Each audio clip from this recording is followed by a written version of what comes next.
video on quantum numbers. I just want to discuss quantum numbers in a short period of time. All right, quantum numbers, straight to point without wasting our time. There are 4 quantum numbers in chemistry. The one is called the principal quantum number. Principal quantum number. Then 2 is called azimuthal. Azimuthal quantum number. 3. Please, it is important to state that there are other names for some of these quantum numbers, like this one now. Azimuthal quantum number is also called the subsidiary quantum number. Subsidiary quantum number, right? Subsidiary quantum number. So that number 3, I'll have what is called magnetic quantum number. Magnetic quantum number. It is important to note that magnetic quantum number is also called angular momentum. Angular momentum quantum number. All right. Number 4, which is the last one, we'll have the one that is called the magnetic spin. Magnetic spin or spin quantum number. Quantum number. All right. These are the 4 quantum numbers we have in chemistry: principal, azimuthal or subsidiary, magnetic or angular momentum, and then magnetic spin or spin quantum number. Now I want to explain these quantum numbers one after the other. Starting with the principal quantum number. Point number 1. Okay, let me write up here. Principal quantum number. Principal quantum number. All right.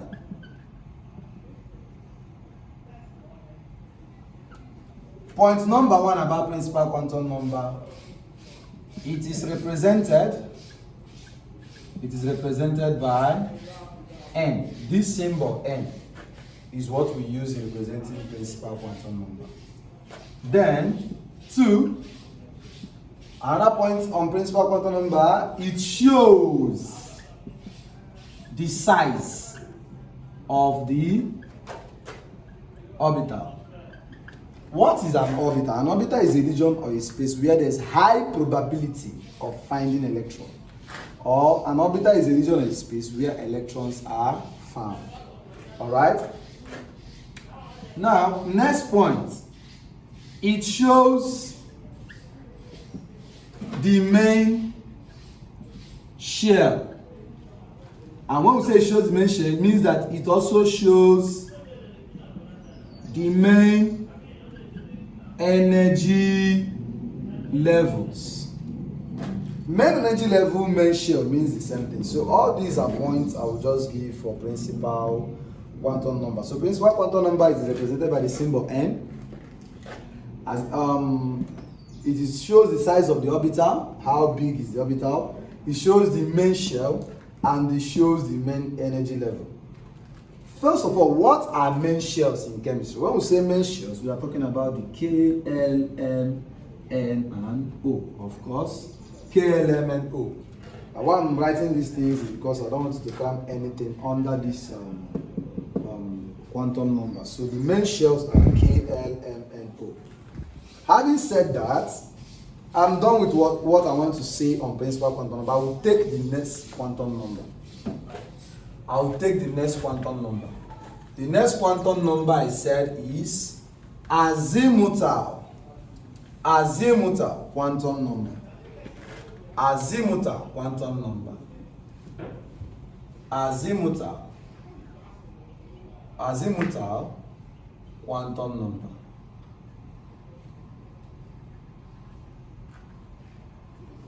All right, what and what do I have to say about azimuthal quantum number? What and what? 1. Point number 1. It is represented by symbol L. So wherever you see L for quantum number, that's telling you azimuthal or subsidiary quantum number. Alright? Next point about azimuthal quantum number, it shows the sub energy levels. Sub energy level meaning that it shows what now? It shows the subshells. The subshells in a shell. Of course, these are main shell. What are subshells? I will list them here now so that you understand it properly. Alright?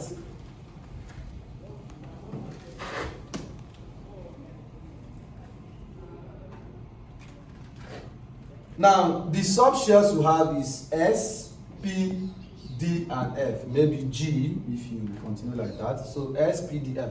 These ones are the most popular ones. So these are the subshells.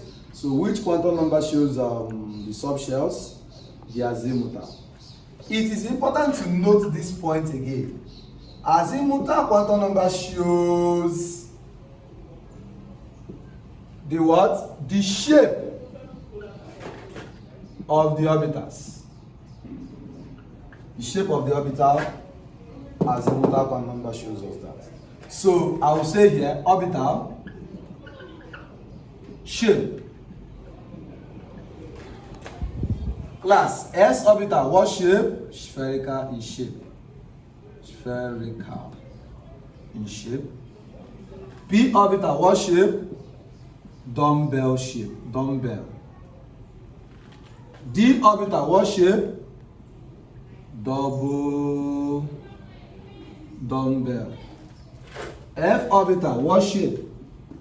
F orbital is complex in shape. Complex in shape. Something we know as something that looks like a clover leaf. All right. Complex. So that's it. S, P, D, F. These are their various shapes. Please, what quantum number shows us all these things?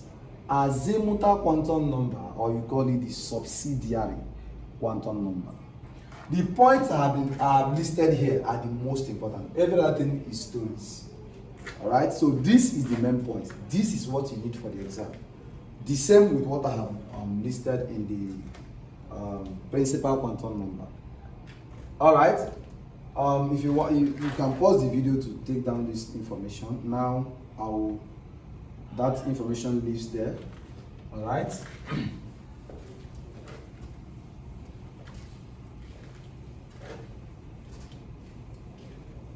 All right. Relationship between N and L. Of course, what is N and L? Principal quantum number and azimuthal quantum number. What is the relationship between these two? Simple. Our L is always N minus 1. Please take note of this. So imagine I come out and give you the principal quantum number N is equals to 4. What is azimuthal? What will you answer? 3. Because 4 minus 1 will be what now? 3. What if I say the principal quantum number is 5? What is azimuthal? The answer will be 4. If the principal quantum number is 2, what will be azimuthal? 1. Just subtract 1 from the principal, you get azimuthal. So this is the relationship between N, which is principal quantum number, and L, azimuthal quantum number. Take note that this relationship is important when it comes to quantum number. This is why students fail question on quantum number, the relationships. But I want to state something here very clearly. These relationships only stands when we are discussing only these two quantum numbers, nothing else. Meaning that, just like the way I wrote N is 4, you can tell me that L is what now? 3. But when, let's keep going, you understand what I'm saying proper? Because when something is attached to the principal quantum number, maybe at the back of the principal quantum number, is no longer, this relationship is no longer going to hold. So, but let's keep that. Let's move for now. Let's move to the third quantum number. Class, I said that third quantum number is what? Magnetic quantum number. Magnetic quantum number. Magnetic. Or we call it what?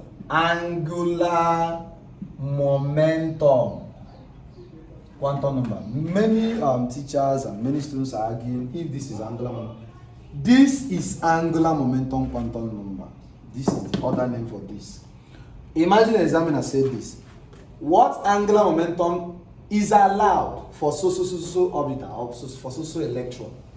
What they're asking you is what is the magnetic quantum number. So take note that another name for magnetic quantum number is angular momentum quantum number. Points to note on magnetic quantum number. Point number 1. Magnetic quantum number shows the degree of degeneracy of the what now? Of the orbitals. Alright? Alright? It shows the orbital orientation. The orbital orientation. Please, these are points you need to note. What about the symbol? It is represented by symbol ML. So ML is the symbol we use in representing magnetic quantum number, ML. Now, class, the most important relationship is what I want to write now. I'll put it up here. I don't want to bring it down. I'll put it up here. So it will remain here until when I start answering questions. The main relationship, the most important relationship we need in quantum number, the most important relationship we need in quantum number is this one I want to write now. If you understand this relationship, you will not fail one question under quantum number. That means you will understand the concept. What relationship is that? The relationship between L and ML. Of course, class, what is L? Azimuthal quantum number. What is ML? Magnetic or angular momentum quantum number. Alright? So let me write that relationship here. Please, you can write this information down. LC lives here now. Alright?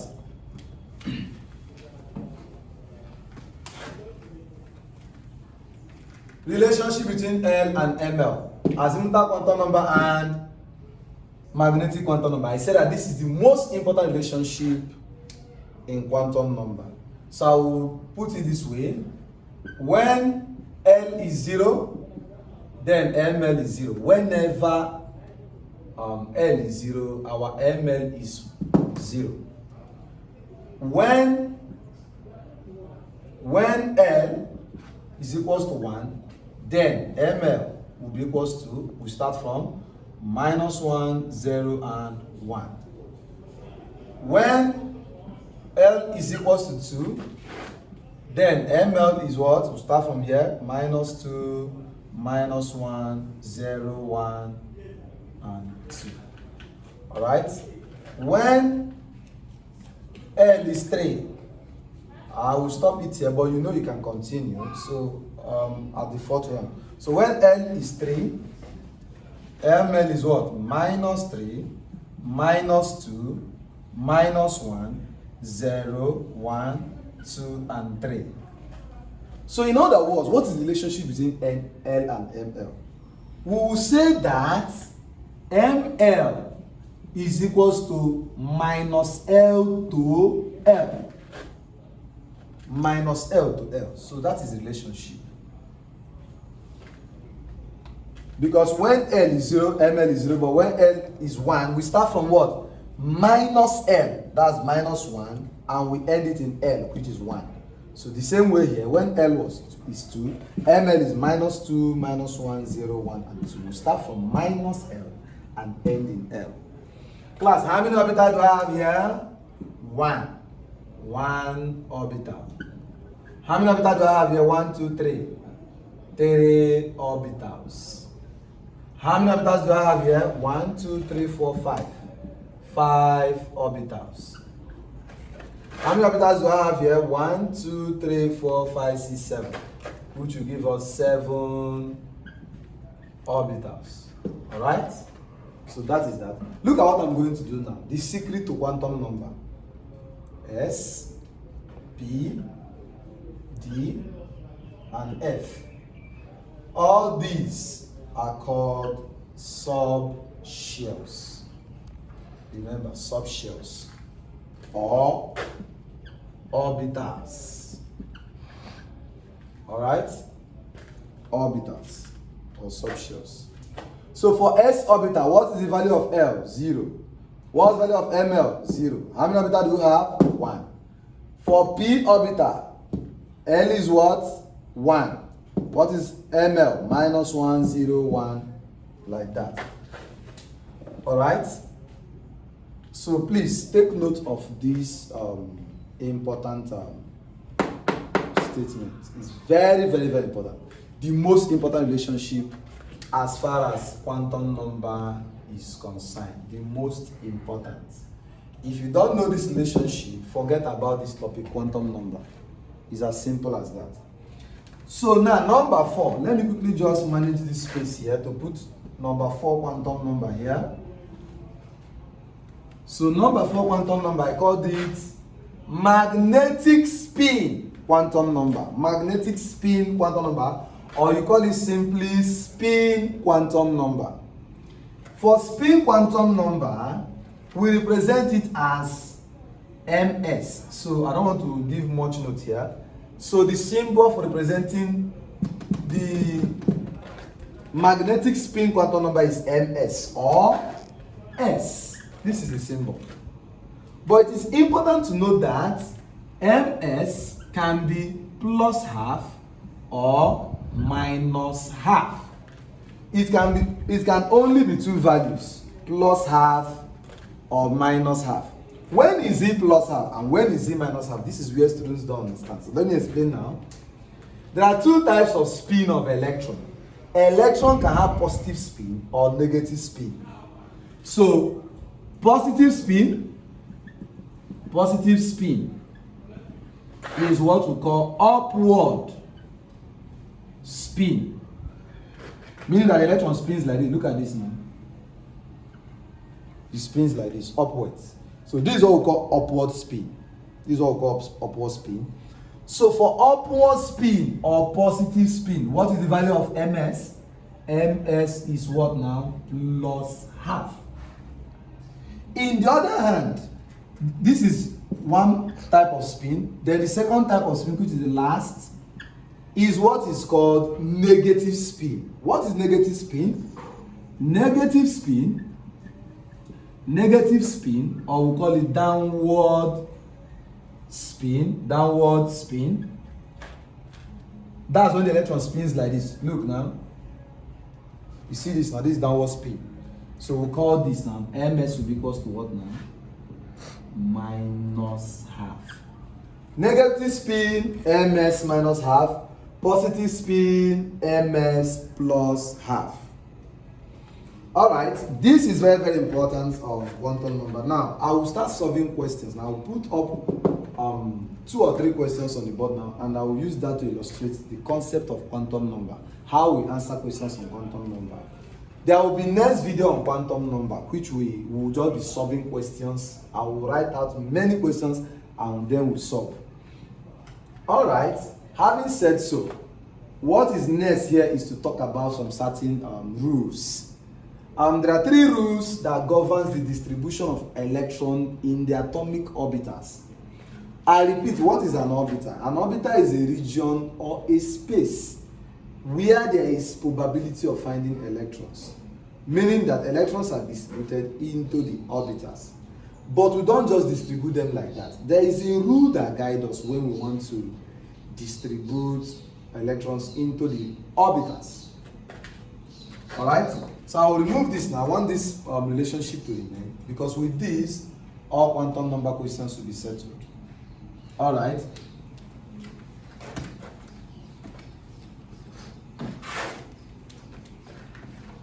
Like I said, rules that govern the distribution of electron in the respective atomic orbitals, we have rule 1. Rule 1 is called Hund's rule. Hund's rule of maximum multiplicity. Then 2, Abel's principle. Abel's principle. Then lastly, number 3, we have one that is called Pauli's exclusion principle. Pauli exclusion principle. So, yeah, in the exam hall, they ask you, what are the rules that govern the distribution of electrons in the respective or in the atomic orbitals? Simply tell them these 3 rules. So anyone they ask you to state, I'm not going to write them, I'm just going to state them. Because in our next, in our coming video, subsequent videos that are coming, I'll be talking about how to write electronic configuration. So when I get there, I will still state these rules. But for now, Hund's rule of maximum multiplicity states that when distributing electrons into the atomic orbitals, that electrons are filled singly in the orbitals before what? Before pairing occur. I take that again. Hund's rule of maximum multiplicity states that when distributing electrons into the atomic orbitals, the electrons are filled or distributed singly before pairing occurs. Before pairing them. Before pairing occurs.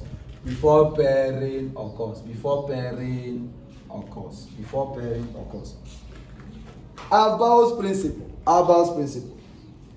Abel's principle. It states that when distributing electrons into the atomic orbitals, the orbitals of lower energy levels are filled first before orbitals of higher energy level. You might not understand this until you see our video on electronic configuration. Then the last one, Pauli's exclusion principle. Pauli's exclusion principle states that no two electron can have the same set of the 4 quantum numbers. So this is the most important to us as quantum number is concerned. Pauli's exclusion principle is telling us that no two electron can have the same set of the 4 quantum number. You can't have 2 electrons that have the same principal quantum number, the same azimuthal, the same magnetic, and then the same magnetic spin. No, that is what this rule is saying. And this rule makes it possible for all questions that arises from quantum number. All questions that arise from quantum number, this principle is what makes them valid.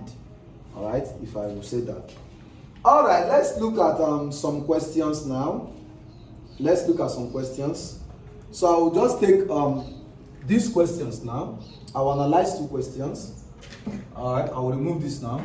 Like I said, I want this my relationship to remain because it is the most important. But once I start solving questions, I start using this principle. I start using this relationship, rather. All right. So look at this question now. Assign or determine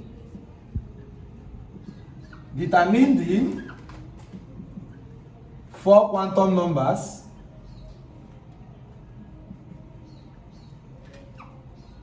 for the following electrons. Determine the 4 quantum numbers for the following electrons. 1 3p2 electron. 2 4d9 electron. And 3 3s1 electron. Let's make it 4. 4, I'm not going to solve the 4. I'm just going to solve either 2, then you solve the remaining 2. Once you pay attention how I'm going to answer 2 from here, you'll be able to get the other 2. Alright, let me do it this way. 4p5 electron, 4p5. Alright, let's solve. So determine the 4 quantum numbers for the following electrons. What does this question mean? It means that we should find N, L, Ml, and what? Ms. Meaning that when I come to 1, I find N, L, Ml, and Ms. Go to 2, find N, L, Ml, and Ms, because this is principal quantum number, azimuthal quantum number, magnetic quantum number, and then magnetic spin quantum number. Now let me tackle the first one. I will solve 1 and 2. You will solve 3 and 4. Simple. But if you cannot solve 3 and 4 after watching this now, you just let me know in the comment section so that we'll know what to do to that. Alright? How do I analyze this? Class, look at this. For the 3p2, let me bring it out here. 3p2 electron.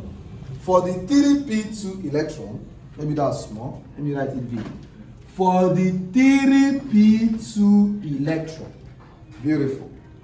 For the 3p2 electron, I want to determine these 4 things for it. Class, principal quantum number. What is it here? The first number you are seeing. This first number you are seeing here. So what will I write as n? N will be equals to what now? 3. Class, how do I determine my L? My L is now where, you see what I was saying now? You will not use n minus 1 this time. Why? The 3 is not standing alone. There is something at the back. And what are you seeing at the back? P. That P represents a p orbital. This is different from what we were having before, when the examiner will just say n is equals to 3. What is n? So we cannot say that n is 2 here. No. We can't say that n is 2 here, because once we say that, that means we're ignoring what is at the back. So, but what is at the back? P. I will go back here and trace. Where I have P, what is the value of L? Class, L is 1. I repeat that. What is the value of N? Who will determine it? Of course, what is this? I call this subshell, if you remember that time. Azimuthal quantum number determines subshell. Subshell determines azimuthal quantum number. So this is the subshell. I will determine our azimuthal, which is what now? L, which is 1, because of P. What is ML and MS? ML and MS. We cannot determine ML and MS except we draw the orbital diagram. What is the orbital diagram? Which orbital is this? P orbital. How many spaces does P orbital have? P orbital usually have 3 spaces, like this. So this is P orbital. You see what I've drawn as my P orbital? So now I will share the ML I have. Remember the ML value I have for P. Where are they? The ML values are -1, 0, and 1. Alright? How do I go about getting the exact ML value? There are 2 possible questions here. If the examiner says, what are the possible ML value? What you will submit as your answer is just these 3 things. It's asking you what are the possible values. So it means it can be this, it can be this one, it can be this one. So you submit these 3 as your answer. But when the examiner says, what is the exact ML value? That is what I'm trying to teach you how to find here. How do we determine the exact ML value? We have 3 possible ML values, but which one is it exactly? How many electrons do I have to share? 3p2 electrons. The first one, according to Horn's rule, I will share singly before pairing. So I have 3p1, like that. 3p2, I don't have any other thing. I will stop at 3p2. So where does it fall? 0. So what is the ML value? The ML value will be 0. I repeat that. I've drawn the orbital representation of p orbital, and I'm sharing 3p2 electron. Then 3p1, 3p2, it falls under 0. So what is the ML value? Exact ML value. The answer is 0. But if the examiner said, what is the possible ML value? Submit these three things as your answer. Simple. If you say exact ML value, draw the orbital, share the electron, find the exact. That is how it is done. So that, but for the MS, of course, for the MS will no longer be difficult. Where is the electron? 3p1, 3p2. This is the electron here. This is the electron. This is the exact electron. Is it pointing up or is it pointing down? It is pointing up. What type of spin is this?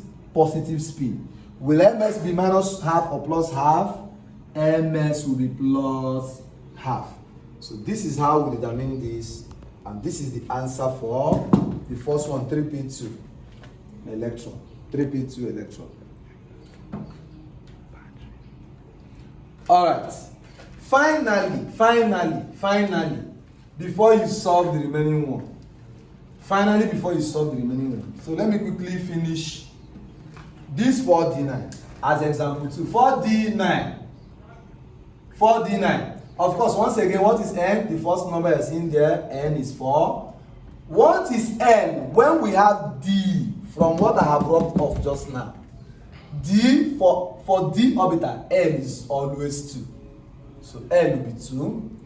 For me to determine ml and ms, I will draw the orbital representation. For d orbital, how many spaces? 5 spaces. 1, 2, 3, 4, 5. So I will share the ml values I have there. The ml values are what? -2, -1, 0, 1, and 2. That's what I will have. If the examiner say, what are the possible ml values? Submit the whole thing. If they say, what is the exact ml value? You draw. Then you share the electron. So I will share the electron now. 4d1, 4d2, 4d3, 4d4, 4d5. According to Hans rule, I have shared them singly. I will start pairing now. I stop at 4d5, 4d6, 4d7, 4d8, 4d9. See, this is the electron here. This is the electron here. Where does it fall? 1. So what is the exact ml value? Exact ml value will be equals to 1. Are we there? How do we determine the ms? How do we determine the ms? This is the electron. Is it pointing up or down? It is pointing down. Downward spin. Downward spin is it negative or positive spin? A negative spin. Therefore, ms will it be plus half or minus half? Minus half. All right. This is where we end it. Go through this question. So this is yours. You solve 3 and you solve 4. And share your experience in the comment section. Thank you. See you in our next video.